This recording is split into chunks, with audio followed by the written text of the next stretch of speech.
Jurídicamente Hablando.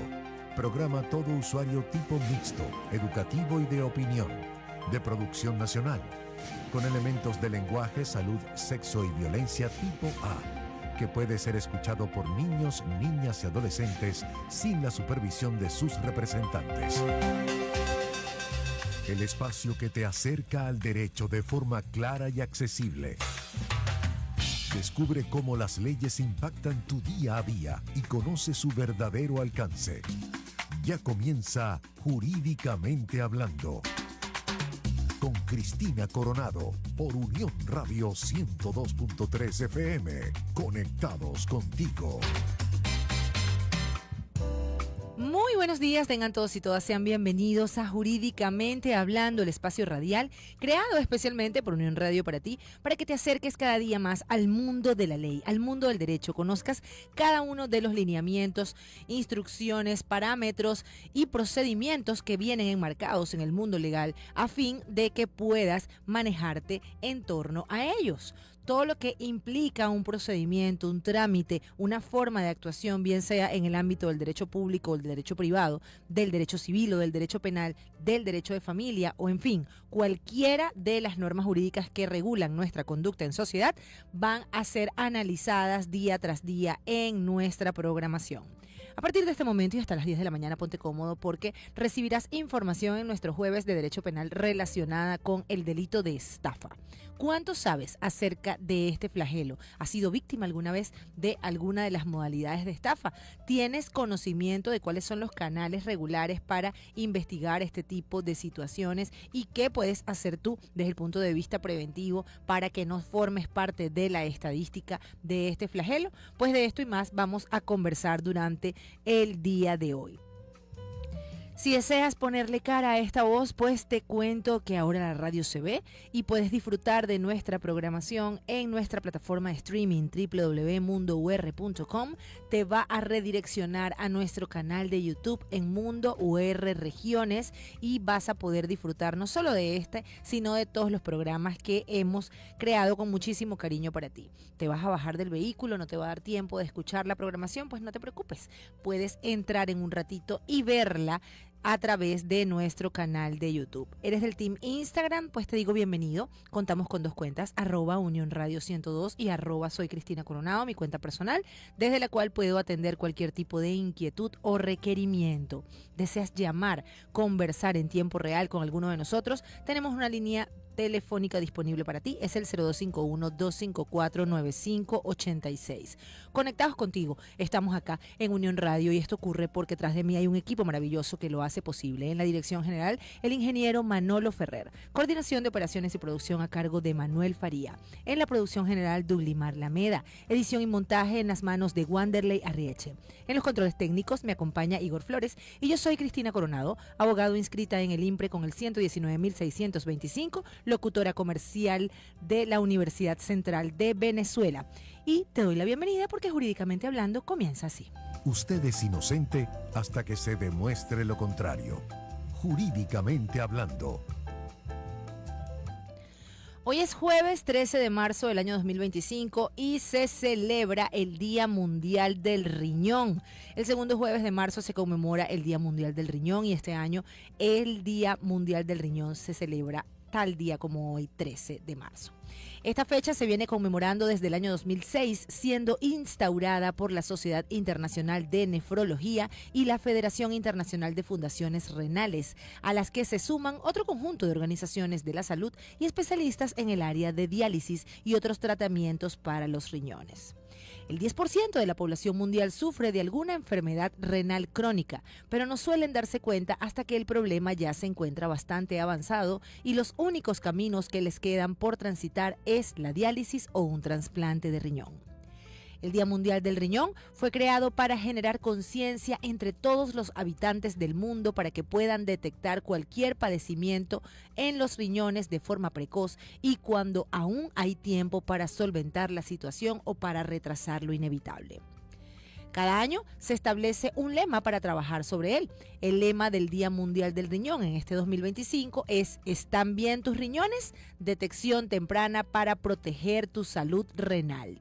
¿Qué problemas graves pueden ocasionar las enfermedades en los riñones? Fíjense que la insuficiencia renal ya es una patología grave en sí misma.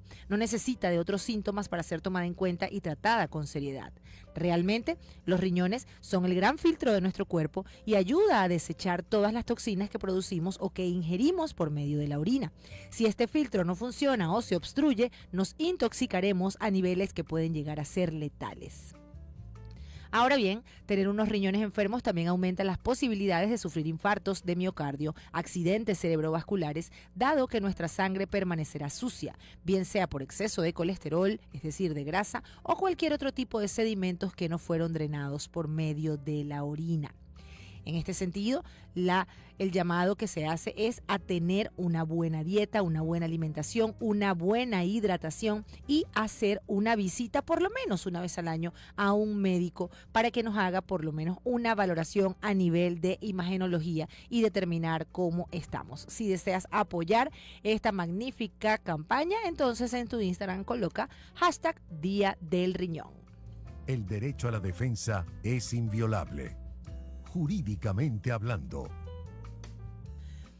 El día de hoy vamos a hablar sobre el delito de estafa. ¿Qué es la estafa? ¿Cómo se maneja este flagelo en Venezuela? ¿Existirán modalidades entre este mismo delito? ¿Habrán otras formas de comisión? Pues de esto y más vamos a conversar durante esta hora que a continuación comienza. La estafa es un delito que consiste en provocar un perjuicio patrimonial a alguien mediante un engaño. La intención final de una estafa es el lucro y quien comete el delito de estafa se propone obtener una ganancia o provecho del engaño.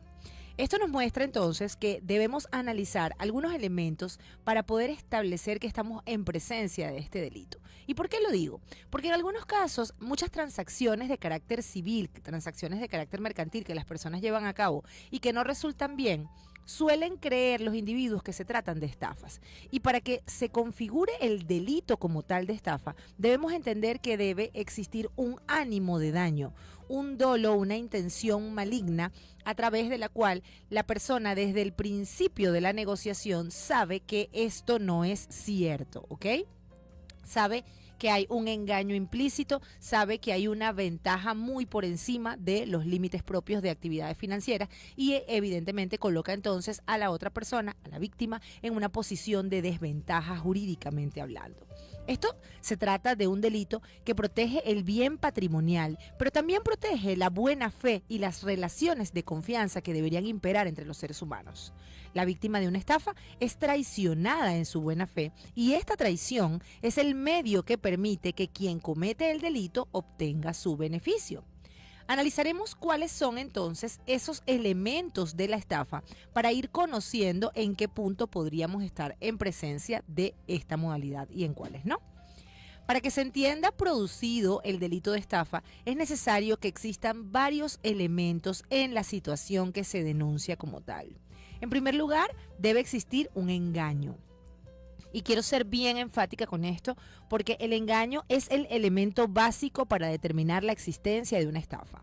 La persona estafada debe haber sido engañada y este engaño debe ser lo suficientemente importante para convencer a la persona para que actúe en beneficio del estafador.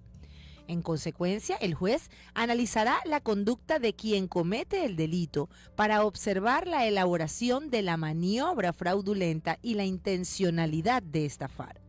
Las circunstancias que rodean a la situación y las características de la persona estafada son factores a tener en cuenta a la hora de determinar si existe una estafa. Y para ello quiero hacer cuenta de lo difícil desde el punto de vista jurídico en cuanto a la demostración de las intenciones de cada uno de los seres humanos. ¿Y por qué lo digo? Porque si bien los actos constitutivos de una conducta jurídica pueden darnos indicios de lo que la persona estaba pensando, hasta ahora no hay ningún instrumento jurídico que nos permita determinar la intención de un ser humano. Usted puede ver a alguien y puede quizás desde el punto de vista de lo que son sus intuiciones y la energía sentir que algo no está bien con esa persona, pero no hay nada hasta este momento que haya inventado el hombre capaz de determinar, de predecir las intenciones de un individuo. En consecuencia serán las acciones que adminiculadas entre sí, que analizadas cada una y ponderadas en relación al resultado, las que nos harán inferir cuál era la intención que previamente se tenía. Y por esta razón, el delito de estafa, si se quiere, es uno de los más difíciles de probar en el mundo jurídico, porque cualquiera podría entonces argumentar que inició siendo una actuación propia del derecho privado, es decir, una negociación. ¿Cómo saber si realmente la persona estaba engañando a la otra al iniciar un negocio? Pues esto es lo que hoy en Jurídicamente Hablando vamos a analizar al tener el conocimiento completo de este delito. El espacio ideal para aclarar tus dudas jurídicas. Jurídicamente Hablando. Junto a Cristina Coronado. Entonces, decimos que la intencionalidad y el engaño deben formar parte de esto. Pero, ¿cómo lo llevamos a la práctica? En cuanto a la intención de estafar con el ánimo de lucro, es uno de los elementos constitutivos de este delito y les debo decir que este engaño tiene que ser hecho con intención de obtener un beneficio mediante la estafa. Es decir, tiene que existir lo que ya hemos denominado en varias oportunidades el dolo. El dolo, que es la maldad, por ponerlo en un lenguaje coloquial. Hay estafa cuando el autor del delito sabe que está ejecutando una falsedad mediante la cual tendrá una ganancia. Existirá estafa en alguna situación en la que la persona que lleva a cabo la transacción no encuentra ningún beneficio. No, porque debe haber una contraprestación, debe haber un ánimo de lucro. Solamente hacer caer a una persona en un error para que no haya una contraprestación allí podría entonces no configurarse propiamente este delito. Y el legislador ha sido sabio al establecer cuáles son estos elementos que deben constituir un delito para poder hablar de este delito en particular. Esto es lo que los penalistas denominamos el principio de tipicidad. ¿Qué es eso? Que sea algo típico, que sea algo que se pueda describir y encuadrar en lo que establece el legislador en la ley. Se los pongo como un ejemplo. Si usted va a un restaurante y usted pide un pabellón, usted espera que el plato tenga los ingredientes de un pabellón. Pero si a usted, cuando el mesonero viene con su pedido, le presentan un pasticho, entonces usted no está recibiendo un pabellón. Así ocurre con el tema del derecho penal y los delitos. Si los delitos no tienen cada uno de los elementos que serían los ingredientes del plato, entonces no puede llamarse de esa manera. Y en el caso del delito de estafa, la estafa contempla unos elementos que serían estos ingredientes que deben estar todos presentes en el plato para poder hablar que estamos en presencia de este delito. Además, otro de estos elementos es el hecho de que la víctima debe ser inducida a cometer un error. El autor de la estafa engaña de tal manera a su víctima para que ésta cometa un error que a su vez le permitirá obtener una ganancia. Y cuando hablamos de inducir a la víctima en el error, debemos tener en cuenta lo siguiente. Tal debe ser la información que se le ha suministrado a la persona, a la víctima, que de conocer que era algo diferente no habría hecho la negociación. Por ejemplo, yo voy a comprar un vehículo y se me indica que el vehículo está en perfecto estado de funcionamiento y que sus papeles están en regla. Yo me encuentro en otro estado, no puedo verificar en tiempo real porque tengo que trasladarme hasta este estado en donde se encuentra el vehículo, pero pido una foto y pido un video al momento del encendido. La persona que está vendiendo el vehículo entonces resulta que se da cuenta que su vehículo tiene un problema mecánico y funcional, pero ya tiene prácticamente la venta amarrada. Entonces, ¿qué hace? Busca un vehículo de características similares, graba un video, lo envía y de esta manera podríamos decir que engaña a la persona a sabiendas de que al grabar el video con su propio vehículo esto no iba a funcionar. Entonces, fíjense qué interesante resulta el tener en cuenta el hecho de que la víctima esté, desde el punto de vista jurídicamente hablando, en un error inducido. El conocer que ese video correspondía a otro vehículo, evidentemente era algo que le iba a hacer cambiar rotundamente de opinión. Y esto es lo que pasa con el delito de estafa. Además, está el hecho de que exista el acto de disposición patrimonial en favor de quien comete la estafa. ¿Qué es lo que se busca? ¿Qué es lo que quiere el estafador? Lucrarse.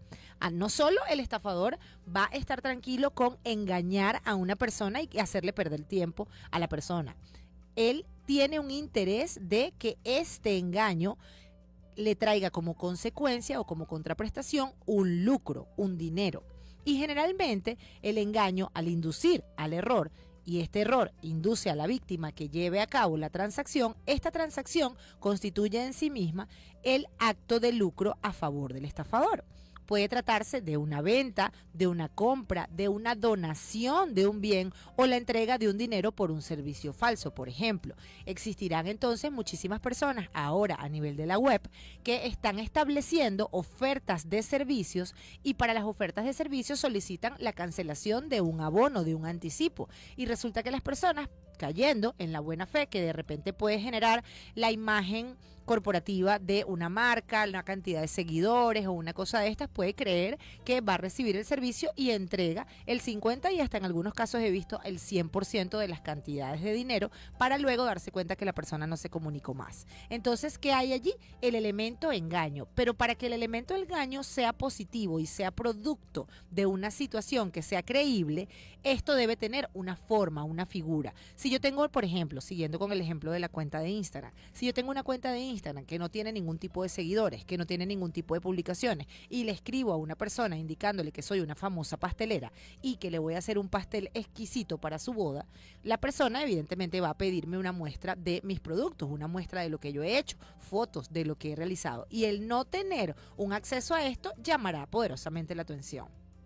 Y quizás evitará que la persona caiga en este engaño, en esta estafa. Pero si yo creo en mi plataforma una serie de fotos que he suscrito o que me he agarrado de otras cuentas y creo una interacción con bots falsos y creo una cantidad de historias que vienen reflejadas con imágenes falsas de clientes satisfechos, entonces allí ya estoy generando una apariencia de confiabilidad en esta persona que entra a mi cuenta y al ver todo lo que está en esa vitrina, si se quiere, en esta vitrina digital, pues va a caer, va a ser inducida en este error y va a entregar mi dinero.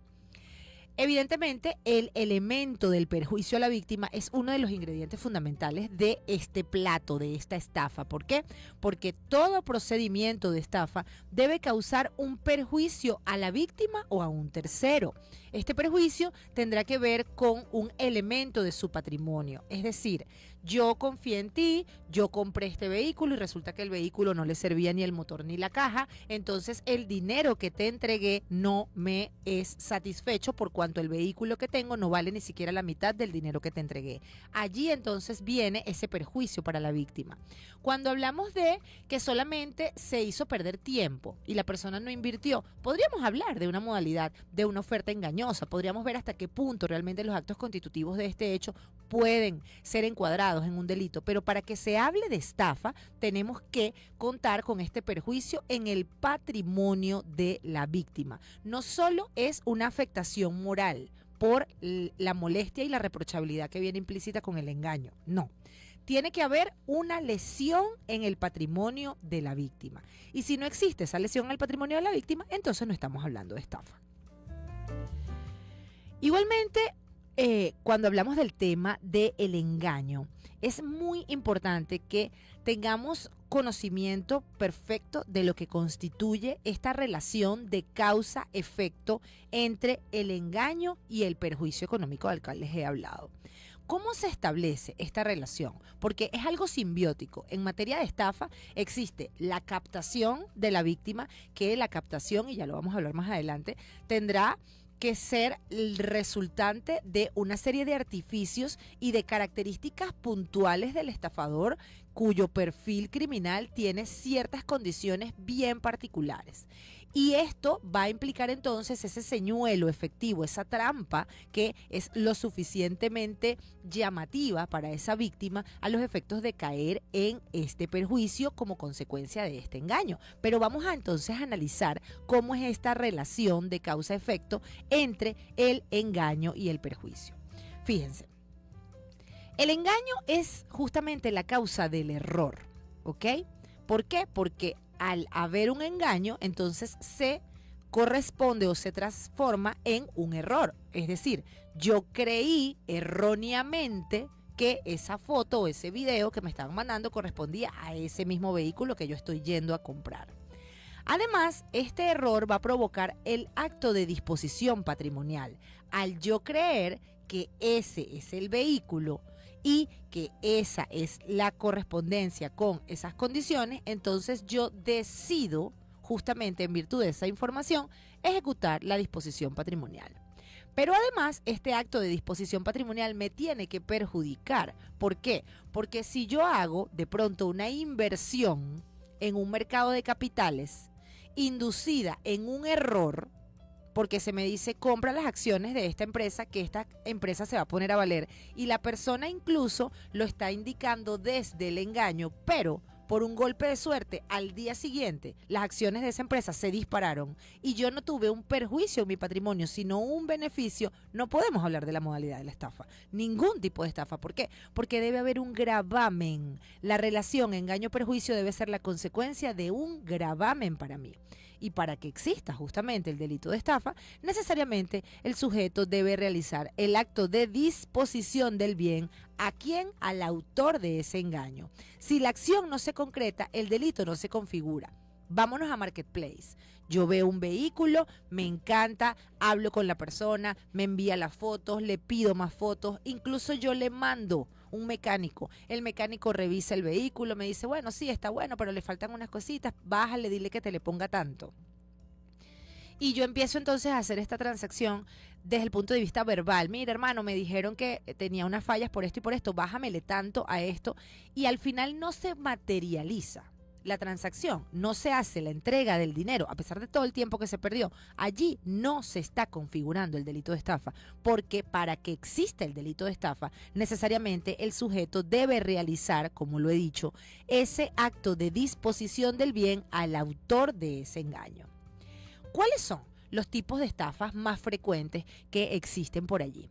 La tecnología y los sistemas de negociación a distancia se han incrementado desde el momento de la pandemia, y esto hace que las estafas mediante llamadas telefónicas, comunicaciones en internet, compras y ventas en redes sociales se haya disparado. El tema de la diáspora hace que hayan muchísimas llamadas internacionales de personas en nombre de ese familiar que tenemos lejos pidiendo dinero. Y fíjense que yo he visto con preocupación cómo esto se ha incrementado y nosotros mismos somos los que suministramos la información a los autores de estos hechos. ¿A dónde voy?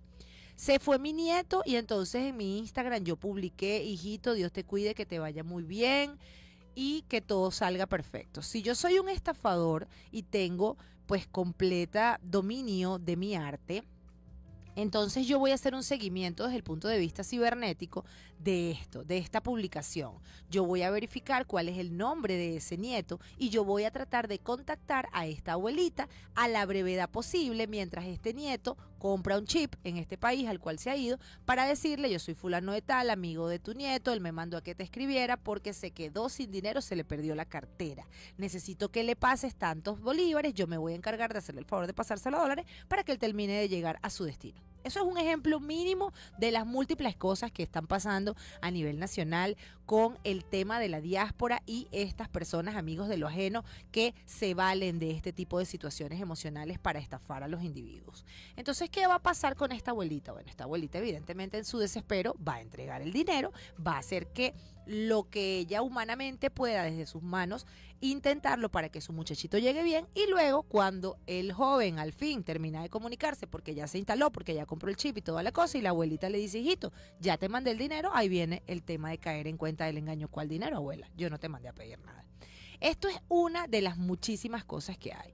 Me he dado cuenta también a nivel de la práctica que con el tema de las motos, fíjense ustedes, con el tema del incremento de uso de motos, hay personas que se dan cuenta que los accidentes están a la orden del día, y entonces con solo conocer el círculo social, con solo tener una pericia de revisar quiénes son las personas, se hacen pasar por una persona que estaba en el hospital y vio llegar a su familiar completamente lesionado porque se había caído de la moto, y solicita que le transfieran rápido una cantidad de dinero que no es tan alta, solamente para hacer una radiografía. Esto pasa con mucha frecuencia. ¿Por qué? Porque la persona que estafa se vale de la urgencia que genera en la otra persona y de la necesidad de llevar a cabo la transacción. Entonces, en la segunda media hora vamos a hablar justamente de cuáles son esas características del estafador, de cuáles son esas condiciones propias en las que se llevan a cabo este tipo de delitos y qué hacer ante una situación de esta.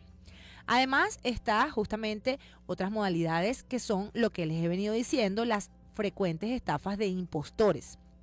Personas que convencen a las víctimas para que hagan el envío de dinero con estos engaños bien elaborados. En ocasiones se presentan como representantes de entidades bancarias o de entidades gubernamentales. Muchísimas páginas oficiales de diferentes organismos han establecido que no están haciendo solicitud de datos, ni están haciendo conformación de ningún tipo de transacciones, ni están entregando premios a los fines de que usted cuide y resguarde cada una de su información.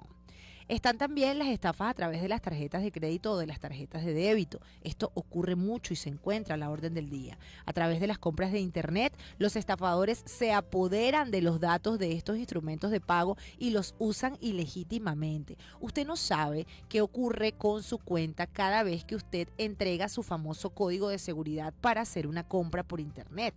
Usted no puede estar completamente seguro si este grupo tiene una organización criminal que se ha hecho pues de esos datos que usted ha suministrado. He tenido casos de personas que han realizado compras por internet, compras con entes no verificados, personas, si se quiere, emprendedores pequeños, que con esto no pretendo decir que no apoyemos el emprendimiento, pero sí hay que estar completamente seguros de que se trata de cuentas reales. Y al entregar datos de sus tarjetas de crédito, los consumos que se han hecho con posterioridad no han sido consumos altos para que no llamen la atención, pero han sido consumos frecuentes y constantes que al verificar a nivel de estados de cuenta, entonces cuando sumas, dices, esto tiene tiempo pasando. Entonces allí hay que hacer una traza de investigación financiera, constatar qué es lo que ha ocurrido, pero nos damos cuenta que en muchos casos nosotros suministramos esto. Siempre me preguntan, si fui yo quien suministró los datos de mi tarjeta, entonces tengo responsabilidad aquí, o la persona que está cometiendo este delito tiene menos responsabilidad. Para nada. El engaño está implícito. Usted puede haber suministrado sus cuentas y sus datos bancarios para una transacción específica, la cual una vez materializada no debería ser vueltos a usar, ¿ok? Y en este sentido la autorización siempre priva. Debe haber una conversación previa y una serie de datos que usted debió considerar y autorizar para que esto ocurriese. Así las cosas, hemos visto hasta este momento lo que es la estafa, cuáles serían los elementos constitutivos de la estafa y hemos comenzado a conversar acerca de los tipos de estafa más frecuentes. No te vayas porque al retorno vamos a seguir ahondando en estas modalidades y sobre todo a buscar prevención para no ser víctimas de este delito. Ya volvemos. Conocer tus derechos es tu mejor defensa. Infórmate en Jurídicamente Hablando, junto a Cristina Coronado.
desde la cancha hasta el campo de juego. Tenemos información, bueno, muy nueva. Desde los titulares hasta las mejores jugadas. El atleta venezolano Roberis Peinado consiguió su pase final.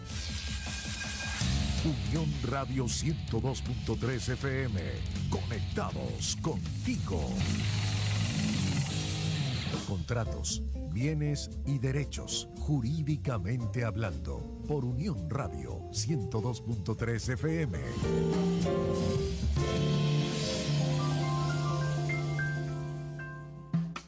Estamos de vuelta en Jurídicamente Hablando con Cristina Coronado, conversando hoy en nuestro jueves de Derecho Penal acerca del delito de estafa.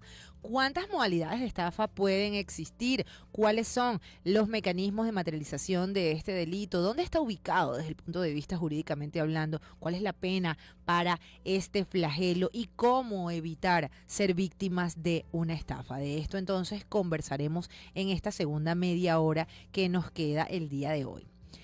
Empezaremos con decir que está ubicada en el artículo 462 del Código Penal venezolano, que establece que el que con artificios o medios capaces de engañar o sorprender la buena fe de otro, induciéndole en error, procure para sí o para otro un provecho injusto con perjuicio ajeno, será penado con prisión de 1 a 5 años. Les quiero contar una historia. Donde yo vivía antes de casarme, era un conjunto residencial y a mi lado vivían un par de viejitos. Y un día me los encontré en el pasillo, estaban con un ciudadano extranjero que vendía o compraba oro.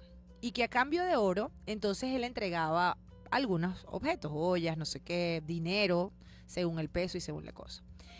Y los viejitos, pues, entregaron una cantidad de prendas a este señor, quien estaba colocando la prenda en un líquido a los fines de hacer la prueba para determinar si realmente se trataba de oro. Y cuando yo entro al pasillo me doy cuenta que la señora tenía una cara muy triste y al preguntarle qué le pasaba me dice que se dio cuenta que todas las prendas de oro que tuvo durante toda su vida no eran de oro, eran falsas. Porque este buen y noble señor le estaba mostrando que al introducirla en este líquido y al pasarle este famoso pañito, no activaba al color que debía activar para el oro. Pero que era tan bueno que iba a recibirle toda esta chatarra y le iba a regalar unas ollas que estaban muy lindas. Cuando yo vi todo esto y a sabiendas de que muy probablemente estaban en presencia de una estafa, le hice ver a esta persona que el anillo que cargaba yo en este momento estaba corroboradísimo que era de oro y que tenía una garantía incluso. Me lo quité y le dije, pruébemelo para ver si tiene la misma reacción que mi vecina. El señor, no, pero es que usted está interesada en que podemos hacer negocio después. Él se dio cuenta que yo me di cuenta de que los estaba estafando. Y entonces comenzó a ponerse nervioso y no quería hacer la prueba. Y yo insistentemente le dije que hiciese la prueba con mi anillo para saber si estaba pasando lo mismo que pasaba con estos viejitos. Ocurrió que el señor se vio descubierto, por supuesto no hizo la prueba y le devolvió todas las prendas a estos abuelitos y se llevó sus joyas y se llevó sus cosas. Y yo le dije que más bien corría con suerte de que estos nobles señores no formulaban una denuncia en su contra. ¿Qué ocurre aquí con esto? Esta modalidad de la estafa por el cambio o la compra de prendas de oro es muy antigua. Y fíjense que cuando el legislador dice el que con artificios o medios capaces de engañar, está refiriéndose, por ejemplo, a este tipo de situaciones. ¿Qué pasa con este tipo de personas? Cargan unos componentes químicos previamente elaborados que producen una reacción química que genera una coloración incluso en el mineral del oro, como para hacer creer a las otras personas que no hay un grado de pureza cuando no es lo correcto. Entonces, esto es un artificio que ha sido muy utilizado y por el cual muchísimas personas se han lucrado y que lamentablemente pues se vale de la buena fe del individuo. De aquí que entonces partamos en establecer que la estafa es un delito que se comete contra la buena fe de la persona. Debe haber alguien confiando en eso que usted le está diciendo. Igualmente, la diferencia esencial de la estafa con la apropiación indebida es algo que tenemos que puntualizar, porque la estafa se caracteriza por el dolo inicial. al comienzo y el dolo inicial es que mi intención dañina, mi intención consciente de hacer ese daño. Mientras que en el caso de la apropiación indebida, por ejemplo, no existe el vicio inicial del consentimiento causado por este fraude. ¿Y qué significa esto? Yo te doy a ti un carro para que tú me lo guardes en tu casa porque yo me voy de viaje. Y entonces te entrego el carro y te entrego las llaves del carro para que lo prendas de vez en cuando para que, bueno, la batería y toda la cosa. Resulta que regreso del viaje y tú no me quieres entregar mi vehículo. Tú no estás estafándome, porque tú a mí no me engañaste para tener mi vehículo. De hecho, fui yo quien puso el vehículo en tu garaje. Tú estás cometiendo una apropiación indebida. Y esto evidentemente constituye un tipo penal diferente. ¿Y por qué se los aclaro, señores? Porque en la práctica pasa muchísimo que las personas consideran que todo aquello que te produce un perjuicio económico es una estafa y no necesariamente es así. En cuanto a lo que tiene que ver con cada uno de los aspectos constitutivos de la estafa, debemos recordar que en cuanto al sujeto pasivo, cualquiera puede ser víctima de una estafa. Es indiferente para el legislador quién es la víctima del engaño. Sin embargo, si existiese alguna condición de pronto de minoridad, de discapacidad, esto podría ser un agravante de este tipo de delito. En cuanto al objeto material que constituye la estafa, sabemos que, además de todas las cosas perceptibles en dinero, los muebles o los inmuebles, el objeto material sobre el cual recae la acción delictiva es la persona engañada. ¿Por qué? Porque la persona es el medio necesario para poder materializar el engaño. El estafador quiere el dinero, pero el dinero lo tiene una persona. Así que la persona podría ser un medio de comisión. En cuanto al interés jurídico, les debo decir que lo que el Estado tutela son los bienes patrimoniales, ese derecho suyo a la propiedad y a evitar entonces que hayan engaños que pues lo lleven a usted a caer en estos errores. Hay un elemento que tiene que ver acá, que es el provecho injusto con el perjuicio ajeno. Yo hago la adquisición de bienes, servicios, de cantidades de dinero, de objetos a través del perjuicio que te estoy haciendo a ti. Y alguien me decía, ¿se considera estafa las personas que compran y revenden vehículos que a ti te lo pagan muy barato y luego lo acomodan o le hacen cualquier detallito pequeño y lo venden más caro? Pues la verdad es que no, porque si usted tuvo esa autorización, ese acuerdo, ese acto de voluntad en la transacción, usted le puso precio a su objeto. Y si usted decidió bajar el precio, entonces usted está realizando una transacción perfectamente lícita entre las partes. El problema es, o vendría y se constituiría en una estafa, si a usted le dicen, por ejemplo, que usted está vendiendo un carro, y a usted le dicen que el carro tiene una falla gravísima, que no la tiene. Imagínese que de repente vienen dos personas a comprar el vehículo y entonces una de las personas trae hielo seco. Y entonces, mientras usted está por delante mostrándole el vehículo a la persona, la otra persona le mete el hielo seco por el tubo de escape. Y entonces le dice, fíjese señora, mire, sobre todo en el entendido de que algunas mujeres no sabemos acerca de mecánica automotriz. Mire lo que este carro tiene, este carro está grave que de verdad, mire, si quiere que se lo compre hoy, yo le doy la mitad del dinero. Aquí la tiene en la mano. Y si la pobre persona tiene una necesidad, una urgencia médica o cualquier situación por la que esté pasando, al creer que esa reacción que está viendo con sus propios ojos, ese humito, forma parte de algo que está dañado en su vehículo, entonces le harán inducirle en ese error y esta persona tendrá el beneficio. Allí sí podríamos estar hablando de una modalidad de estafa. En cuanto a la culpabilidad, bueno, como es obvio, la estafa, y lo he dicho, es un delito doloso. ¿Qué significa esto? Que la persona ha de obrar con la voluntad consciente, con la intención de inducir a alguno en el error, por medio de artificios o de engaños, con el fin de lograr para sí o para un tercero un provecho económico o moral que sea injusto y que sea perjudicial para la víctima. ¿Qué pasa cuando hay intermediarios en las ventas? Aquí podríamos discutir bastante desde el punto de vista jurídicamente hablando acerca de la culpabilidad de estas personas. Si yo tengo un vehículo y sé que el vehículo está malo y le digo a Igor que lo venda y le digo que está perfectamente bien ese vehículo, Igor desde su creencia en mí va a ofrecerlo indicando que el vehículo está bueno. Entonces viene Luis, el Charro Aguilar, y le compra el vehículo a Igor creyendo en su palabra. y luego entonces viene a denunciar a Igor por estafa cuando en realidad desde su buena fe él no actuó en base a esto. Evidentemente él tendrá que indicar desde su conocimiento que bueno, que eso no es así, que hay una tercera persona involucrada, que fue Cristina, la que le dijo que el vehículo estaba perfecto, y todo esto llevará a una línea de investigación. Y por eso quiero decir que aunque sea susceptible de ser una persona denunciada por estafa, habría que demostrar que realmente la persona tenía conocimiento de que ese objeto, en el caso del vehículo, siguiendo con el ejemplo, estaba dañado, porque es allí donde se materializa el tema del engaño. ¿Cuándo se consuma el delito de estafa? Esto es importantísimo.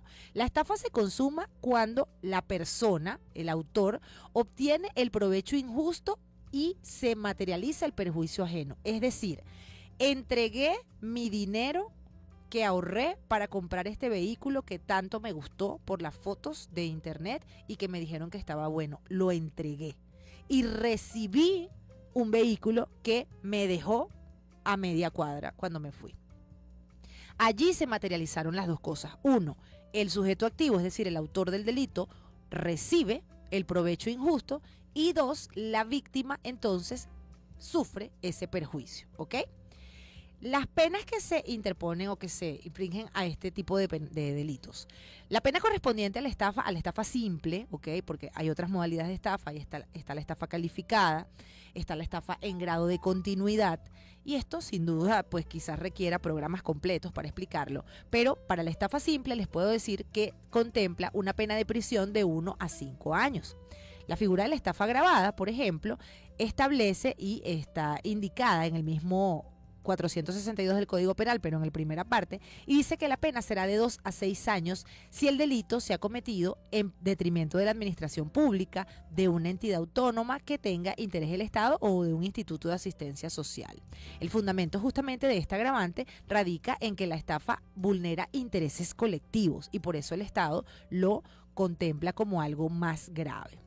Igualmente, también constituirá un agravante de la estafa cuando usted infunde en la víctima el temor de un peligro imaginario, lo que les decía con el tema de el hielo seco en el tubo de escape, o de un peligro erróneo, un erróneo convencimiento de que debe ejecutar alguna orden o alguna autoridad. Esto es importantísimo que se sepa. Imaginemos lo siguiente, una persona que trabaja para una alcaldía. Entonces viene y le dice a usted, hermano, me enteré que van a expropiar estas tierras el mes que viene. Te recomiendo que vendas estas tierras ya porque no van a valer nada el mes que viene. Y viene la persona creyendo en esta persona, en este funcionario, y pone a vender sus tierras. Casualmente, un cuñado de este funcionario tiene el dinero y le va a ayudar con esto, y luego usted hace la transacción y usted firma todo, y cuando pasa el mes, 2, 3, 4, 5 meses, usted se da cuenta que no expropiaron nada. Entonces ahí hay varios elementos interesantes. ¿Por qué? Porque en primer lugar usted fue inducido en un error, en segundo lugar usted se le hizo creer de un peligro inminente que venía, pero en tercer lugar usted también estaba haciendo esto con una intención de dañar a otro, porque estaba vendiendo algo que usted creía que en algún momento iba a ser expropiado. Entonces, venimos aquí con el tema moral de este tipo de delitos. Hay agravantes específicas relacionadas con esta modalidad y tienen que ver cuando el delito se utiliza para hacerlo un documento público o un documento falsificado o alterado. Voy a vender un vehículo y falsifiqué un título de propiedad. ¿Para qué? Para darte la apariencia a ti de que esto es mío. Los famosos directos. Hago directos, entonces no hice la transacción a nivel de la notaría, no hice el traspaso notarial, pero tengo el directo a mi nombre. Resulta que la persona se confía con eso y cuando entregan el dinero y cuando van y hacen la cosa sin pasar por una notaría, que es lo que deberían hacer, primera alcabala, pum, este vehículo está solicitado, estos papeles son chimbos. Entonces allí usted evidentemente fue estafado. Por ello debo decirles que la estafa absorbe la falsificación o la alteración de este delito de documento público, porque en efecto la estafa se agrava específicamente cuando se comete mediante un documento público falsificado o alterado, ¿ok? Igualmente hay elementos bien interesantes acá que tienen que ver justamente con lo que es la naturaleza de este tipo de delitos y si es perseguible de oficio. ¿Qué significa eso?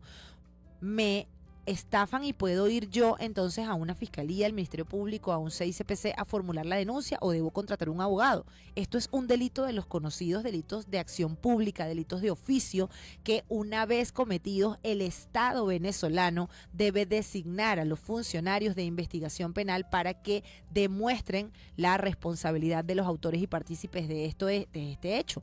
Pero si usted desea hacerse de un abogado para interponer una querella en lugar de una denuncia y hacerlo conducente para tener participación en el proceso, pues perfectamente lo puede hacer. ¿Cómo evitar una estafa? Y les voy a dar 4 señales que indican que usted está siendo potencialmente víctima de una estafa. En primer lugar, les digo que los estafadores se hacen pasar por una organización conocida. A menudo los estafadores fingen que se están comunicando con usted en nombre del gobierno.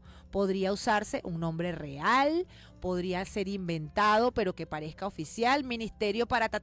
Ahora con tantos ministerios, las personas quizás no puedan determinar y tener la precisión de cuáles son los nombres correctos. Algunos pueden hacerse pasar por un representante de un negocio que usted ya conoce. ¿Y cómo se sabe que usted frecuenta un negocio? Porque usted mismo está dejando la vulnerabilidad de su cotidianidad en las redes sociales.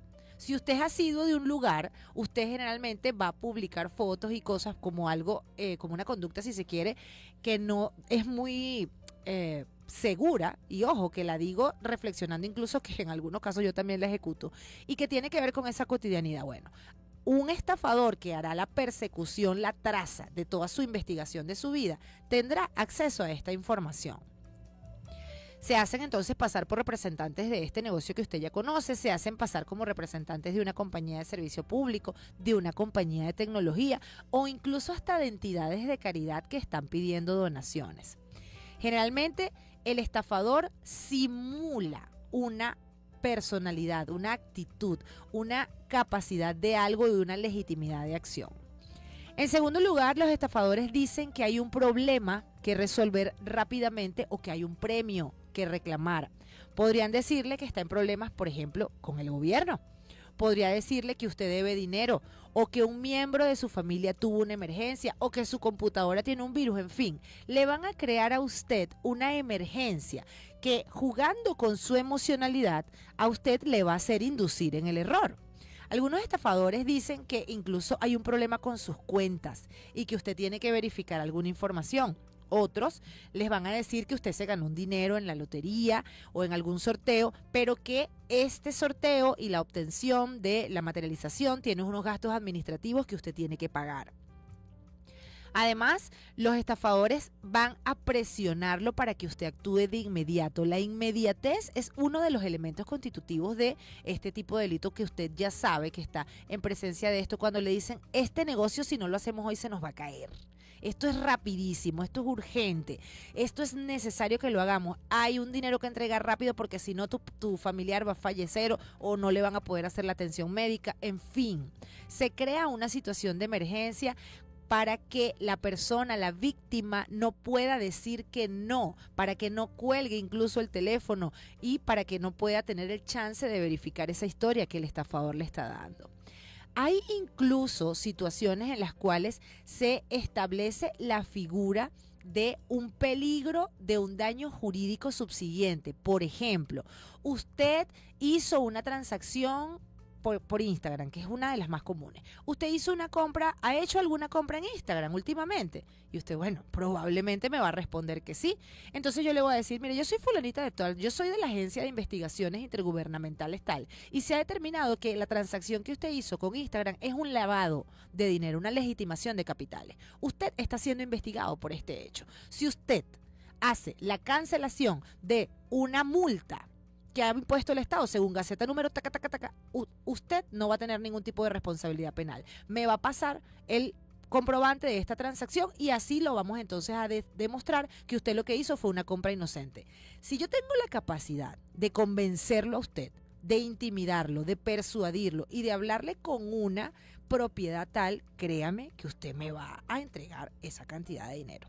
Y esto es justamente lo que nos lleva a la condición propia de lo que el estafador hace, que es el cuarto elemento, la cuarta señal. Y es que el estafador le dice que pague de una manera específica. El estafador va a insistir en que usted pague o con criptomonedas o enviando dinero a través de una compañía de Western Union, este tipo de cosas, que use una aplicación de pago como un wallet, como un monedero digital, o que coloque dinero en una gift card. ¿Por qué? Porque quiere buscar que la traza no sea perseguible. Así que, ¿cómo podemos evitar una estafa ya para terminar? Bloquee las llamadas y mensajes de textos indeseados. Si usted recibe constantemente llamadas de un número que no es el que es común para usted o usted ya identificó, bloquee a esa persona, no siga contestándole la llamada. No dé su información personal o financiera en respuesta a un pedido inesperado. Las organizaciones honestas no lo van a llamar a usted ni le van a enviar un email o un mensaje de texto para pedirle su información personal, nada que tenga que ver con sus datos financieros, porque ya esos son datos que los tienen. Cuando usted va a abrir una cuenta en un banco, ya usted llenó unas planillas y el banco tiene todos esos datos. Y búsquele la lógica. ¿Por qué un banco le va a pedir su número de cuenta si el banco es quien le otorgó el número de cuenta a usted? Resista la presión de actuar inmediatamente. Los negocios que operan legítimamente le van a dar tiempo para tomar una decisión. Si usted está en un negocio transparente, a usted le van a decir las potencialidades de este negocio y le van a decir que tiene tanto tiempo para decidir. Que si tiene preguntas, le van a contactar con un agente, con una persona que le asesorará y le van a dar a usted asesoría suficiente, ofreciéndole incluso una asesoría en las visitas de las instalaciones de la empresa. Cuando a usted le dicen que esto es rápido, que esto es urgente, que esto es hoy, que se acaban los cupos, que se acaban los premios, que esta oferta solamente es por hoy, cuidado, porque eso puede ser una estafa. Sepa cuáles son los medios de pago que exigen los estafadores. Nunca pague a nadie que insista que el pago sea solo por una billetera electrónica, por una modalidad de criptomoneda o por un servicio específico de transferencia en dinero. En este sentido, usted tiene que verificar que estemos en presencia de algo que pueda ser una modalidad de estafa y usted debe evitar que esto ocurra. Y finalmente, deténgase y hable con alguien de confianza. Antes de hacer nada, cuéntele lo sucedido a un amigo, a algún familiar, a un vecino, a mí, que no le voy a cobrar consulta por eso, pero hable del tema. Esto podría ayudarlo a darse cuenta que se trata de una estafa y es muchísimo lo que usted se puede evitar. Esto ha sido todo por hoy. La invitación es para mañana, para que nos paseemos en un recuento con lo que ha ocurrido jurídicamente hablando durante esta semana en nuestro país y en otros países cercanos y evidentemente para recordar cuán cerquita estamos nosotros del mundo del derecho. Soy Cristina Coronado y les deseo que tengan el mejor día posible. El programa llega al final por el día de hoy. Acompáñanos mañana para seguir explorando el mundo legal de manera clara y accesible. Con Cristina Coronado por Unión Radio 102.3 FM. Conectados contigo.